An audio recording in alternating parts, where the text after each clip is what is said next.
This is Robert Margolacci of the Mindshare Learning Report, Canada's Learning and Technology e-magazine. And welcome to This Week in Canadian EdTech, very special edition. I'm honored to have join me Dr. Lesley Wilton, who is a researcher and educator who specializes in the intersections of technology, pedagogy, and literacy. And today we're going to be discussing AI literacy and ethics in education. Thank you for joining me this morning, Dr. Wilton. Thank you, Robert. I'm happy to be here. I hope I don't go on and on and on about this, my favorite topic these days. Absolutely. And just a little bit about Dr. Wilton, a fellow York University alumni. She developed and taught two of the first North American offerings of AI in education and AI ethics in education to graduate students in the Faculty of Education at OISE at the University of Toronto. Wow, what a fascinating time it's been. Kudos to you for your leadership. What inspired you to embrace this whole AI space? And this past week, I understand, was UNESCO Digital Learning Week, and there were a lot of highlights around AI and a couple of frameworks released for teachers and students. So lots going on. There is lots going on. Yes, absolutely. And I've also been working with the IEEE uh, Mm-hmm. in developing some definitions and things that we were all struggling with. So I found this UNESCO week, the Digital Learning Week, to be really informative. I joined it virtually. I didn't go to Paris, and I'm glad I did because now I can go back and rewatch things because there was a lot of information, a lot of really great speakers talking about their globally how people are dealing with AI as it permeates our worlds.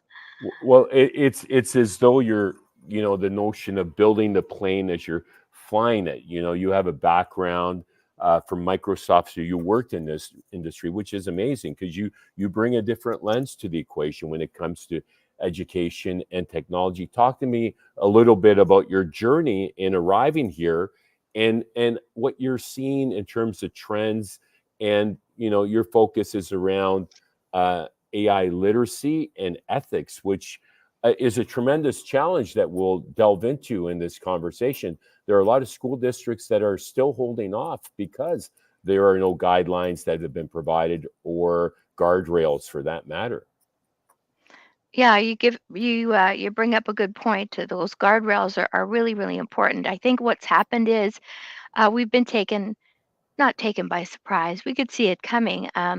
It's just the speed at which it's coming towards us, the speed that it's proliferating our lives, not just our professional lives, but our personal lives too.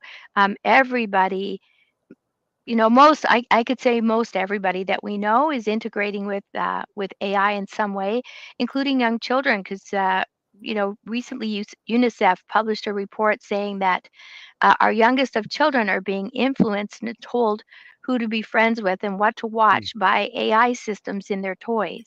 So we really have to like uh, be on top of these things. But how Mhm. do we stay on top of them? Because uh, they're rapidly deploying. And yeah, I was a systems engineer at Microsoft, and then I was the product manager of one of their enterprise systems, Microsoft Exchange. I was there when we rolled Right. out Microsoft Exchange in Wow. Microsoft Canada. I was the IT manager responsible for that. So that was an exciting time, and I was at the Windows 95 launch. Not to date myself, I mean I was just young then. Um, so I moved from a technical background uh, where I was fairly comfortable with architectures and things like that, and I moved into education and got my PhD in education and my master's with Ron Elston at York. So Of course, a fellow I'm colleague of ours and friend. Yes, yes. So when I was working on my master's, I was working on digital literacy because Right.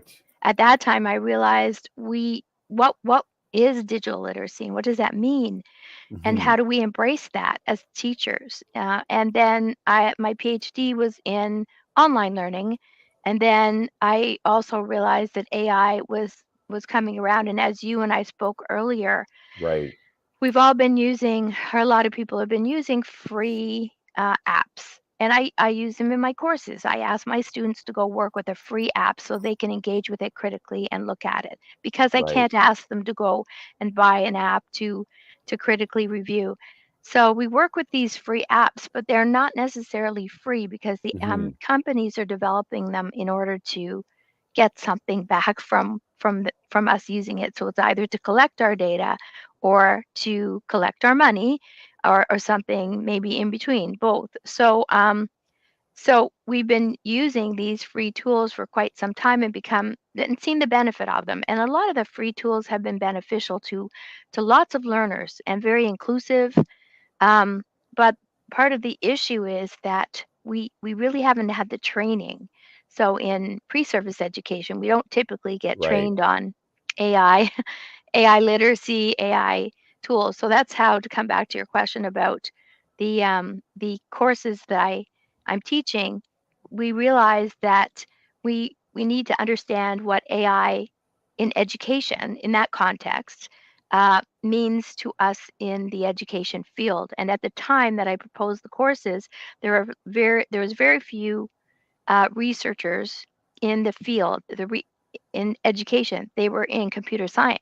Right. Uh, While we want their work to be out there as well, we want educators' voices to be part of understanding what AI and AI integration in schools and in learning and teaching means, because we need to think about pedagogy. And UNESCO did talk about AI pedagogy, and I'm still trying to really thoroughly understand what they mean by AI pedagogy, but they said it was fluid. So their view of AI pedagogy is that they don't really have a good handle on it either, and so it's building. We have to build it, and we have to, you know, kind of think about the implications of what AI pedagogy means. So I know I'm getting a little bit jumping from the beginning right to the end, but that's so I'm introducing that into my course that's starting next week. So I don't have an easy course where I'm teaching the same thing over and over again. Right. We're not Right. we're not teaching about Vygotsky and Dewey and all those people that don't change about the foundations of teaching and learning, but this course is redeveloped every time I teach it. Well, it's fascinating. And so I'm going to share my screen. We released some tools for schools, and we can have a look at what's available here. And are you seeing, Mhm. what are Mhm. you seeing here? Yeah, I Uh, see Copilot, Magic School. yeah. So there's a multitude of tools, Mhm. but as we were talking offline, and you referenced that, you know, they're available free, but there's a price you pay in terms of giving up your privacy data, and school districts are blocking Mhm. the tools, which rightfully so, because as you alluded to, from an ethics perspective, we still haven't figured that out. And the cost of these tools can be quite exorbitant. The ones you pay for that have the guardrails, like Microsoft or Magic School, etc. We seem to be lagging behind the U.S. They seem to have jumped ahead, which is not a bad thing because we can learn from their, mistakes, if you will, or learnings. And so, we're still at our infancy and the piloting process. But the challenge is teachers are having to grapple with students who are embracing it at home, leveraging it for their homework, if you will, not unlike, I'm sure, some of your graduate students. How have you tackled that concept? And I think from having a discussion, it's about digital citizenship and Mhm. ethics. Talk to me about that. Yes, yeah, and we talk about AI citizenship as well. Hmm. Um, and it's a good point. Like some of the tools that you're showing here are on people's minds. I mean, I really liked Magic School when it first came out. Now Hmm. I don't want to promote any of them. Hmm. But it's changed a little bit, and now you have to pay for it, and that Hmm. was not unexpected. It was nice for us at the time because we could examine it, critically. The thing is, when you use any of these tools, how Hmm. many of us actually read the privacy policies which are or the multiple terms. pages Hmm. and Hmm. fine print. Right, or terms of service. Hmm. Right, and most of the ones, so in my course we take any application that or AI system, as we call them now, because we recognize them as systems more than applications because they're Right, bigger than an application. Even Magic School, for example, uses multiple AI tools. And so they're using it's an AI system that they're deploying. So we say, right. take one and have a look at some of the policies. And inevitably, the policy will say, and we can change it at any time. Or the policy will be written in a way to say, don't worry, we'll protect your data. We collect it, Hmm. but we'll protect it. But our policy can change at any time. And that Right. puts teachers in a big quandary because we're heavily regulated, at least here in Ontario, Hmm. heavily regulated and everywhere, really, I should say, to not share student data. So now we're inadvertently, uh, potentially sharing data that we're not allowed to share, but sometimes we don't know it. Right. We can't technically share anything our students create, not even artwork, because it's their intellectual property. So if Interesting. yeah, if that goes out and we're the ones that were responsible for it being shared out there in some data set somewhere that ends up being used for information coming back through, I don't know, ChatGPT or something like that, we've now, taken on a role that is concerning in terms of liability, and that's been challenged in the EU, or I think it's the EU or the UK, where a Hmm. teacher uh, shared by using a program that they didn't understand worked that way, shared some work of their students, and it was discovered. And now the teacher appears to be liable for that issue. But the problem that I see is that teachers don't do this in a bubble. They work with an institution. They work with a program that's been developed by a company. And so some of my most recent research work, and I just presented at EduLearn, was on TELUS asking the producers to tell us what their programs do in an understandable way. We don't all have technology Right. backgrounds. Not everybody's been a systems engineer, and even then, I'm a rusty systems engineer. So, so tell us what the system does. What data does it collect? So I look at model cards by Mitchell and Timnit Right. Gebru was part of that group. And those model cards are intended to give us information on the systems that we're using. And so if we had those model cards for every system that we're deploying, so maybe Magic School, for example, or School AI, or even a ChatGPT, and we understood what data it's collecting, where it's going, what it's being used for, even better, what data has it been trained on? Because the Right. data that is being used in the training set will make it biased. It's going to be biased. So Hmm. we can't like pretend that there's going to be an AI system out there that won't have any bias. It will, but tell us what that bias is. Tell us whose data has been excluded or included, Right. and warn us that if one of our students says, show me a picture of a doctor and a nurse, that it's going to show me a picture of a female nurse and a Hmm. male doctor. We need to know that those biases are there. We can't ask them to redo the program, but let And, us and protect our and students. that really speaks to the seven C's, and as we talked about, the critical thinking, digital citizenship, Mhm. and communication and collaboration with your peers and your professor or teacher to really understand what's coming at you. It's not unlike it's reminiscent of the advent of the internet and Google. Like, Yes, how would you rank this? And I'm just sharing the screen for the benefit of our viewers.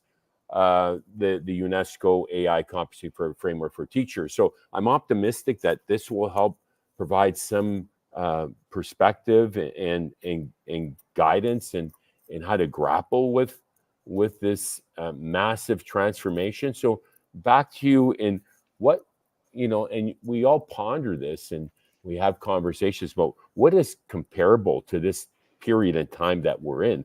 Someone referenced the advent of the printed book in a conversation. One of the district superintendents mentioned that. So where would you rank this in your estimation? Well, there's lots of intersections with the advent of the printed book. One is that back in the day when I've heard, I think it's true, back in the day when we printed brochures on those early presses, that if the brochure contained inaccurate information, it was the printer who was considered liable for it, and it took a long time before they actually put Wow. the liability on the person that wrote it. So that's Hmm. what they say. No, not sure. The Yeah. the book, the printed book, you know, connects to literacy. So what Right. is literacy? Literacy used to be a reading and writing, Hmm. and then there was lots of other aspects of literacy that we looked at through Paulo Freire, for example, and that work. But today we look at AI literacy, and And it's about multi-literacies, isn't it? Really? yes, multi-literacy, multimodal literacies, and then AI literacy is the way I look at it. So when we when we talk about AI readiness, I refer to Rose Luckin's definition, which is a contextualized way of helping people understand what AI is.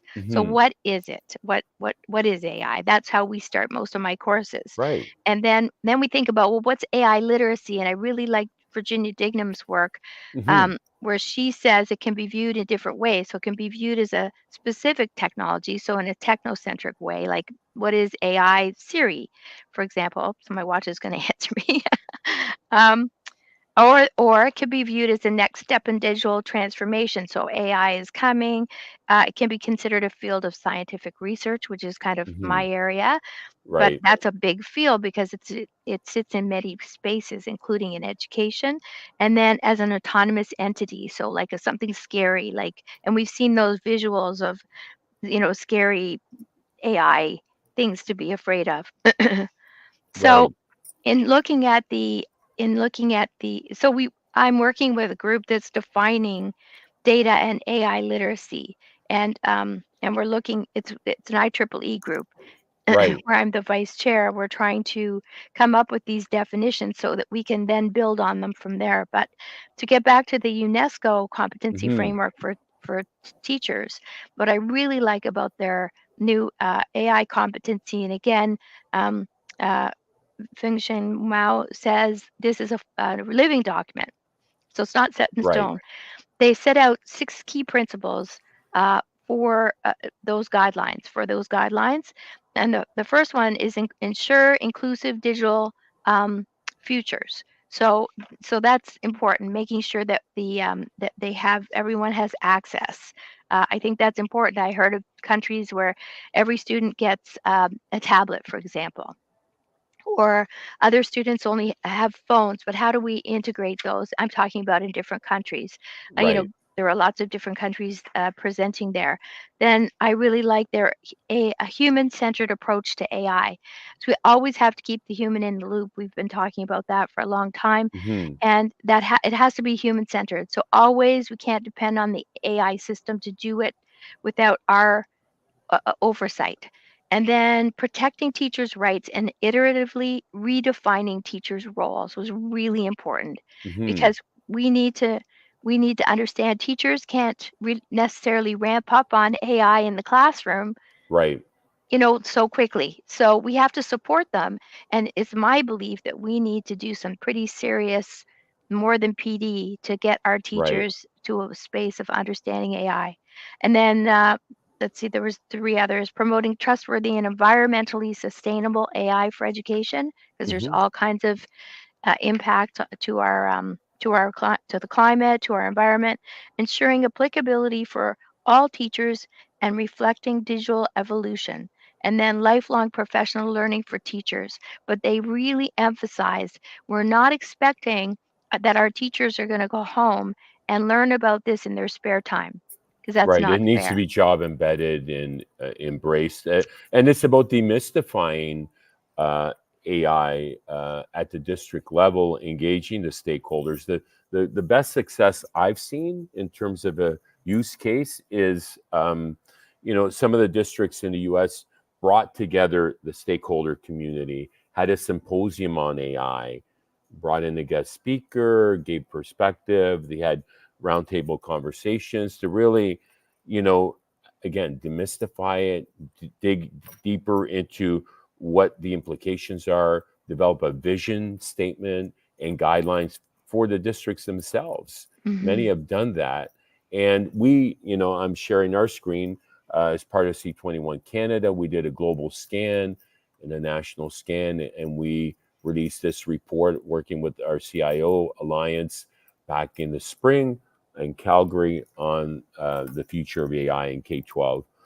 Just to give perspective, so we provided some guidelines that we came up with as a result of the curation and the research that we did.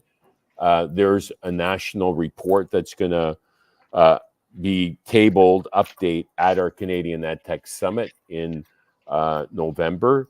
And there are a number of 24 use case projects that have launched across the country in collaboration with C21 and Dell Technologies as a partner, along with a number of districts.